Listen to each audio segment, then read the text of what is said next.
Inspiration in the glass arts can come from many different sources.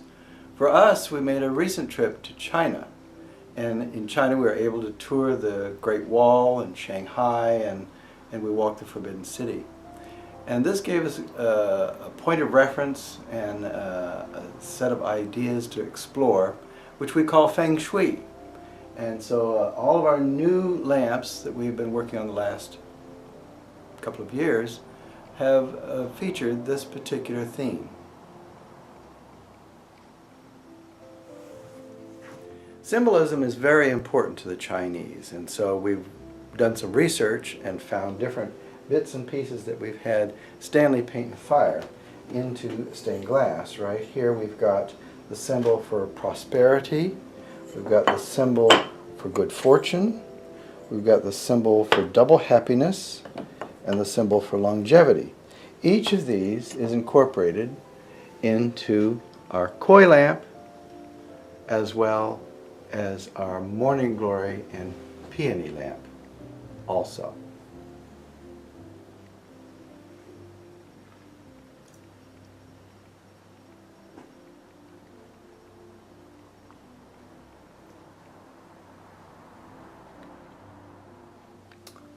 We had Stanley Klaupenstein paint and fire our dragon and our symbols onto the iridized off-white glass, and we've been applying glass rods. As you can see, we use a glass rod, cut it down into little pieces, and we've applied those around the edge to give it a border. This will light up brilliantly, just as it does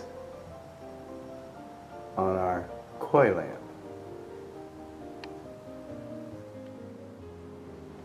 So we've been working on the lamp continuously.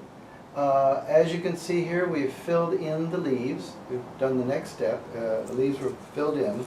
And this design is being done quite differently than I normally do a cone.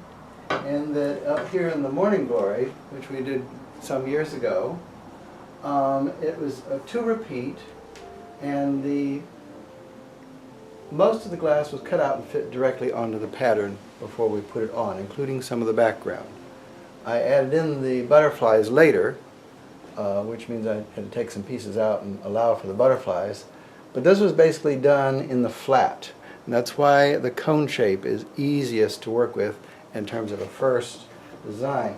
A couple of years ago we did this article for Glass Patterns Quarterly about our iris lamp here, and this was worked on this particular mold right here, a smaller mold even, and showed the different phases and stages of how to produce a lamp. And we're doing a continuation of this instructional process. This particular lamp is much more organic in process.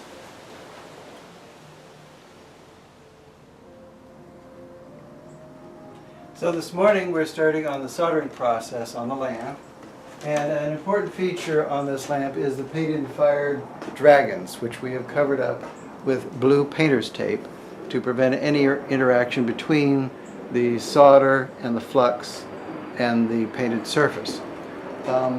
We have used for many years Richard's envelope wetters, and we've applied our own sponge to it. This is how we generally work. Of course, it's very important also to have proper ventilation, so you need to have your fans on to be sure things are going properly, so you don't have any problems with the ventilation issue. But what we do is we tin. We quickly tin. We're beginning the process of tinning everything.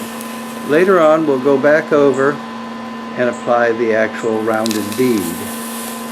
But this is how we get started on our lamps in terms of the soldering process.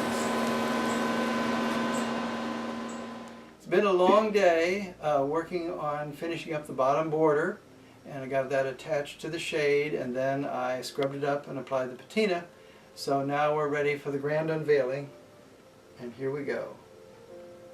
This is the finished product.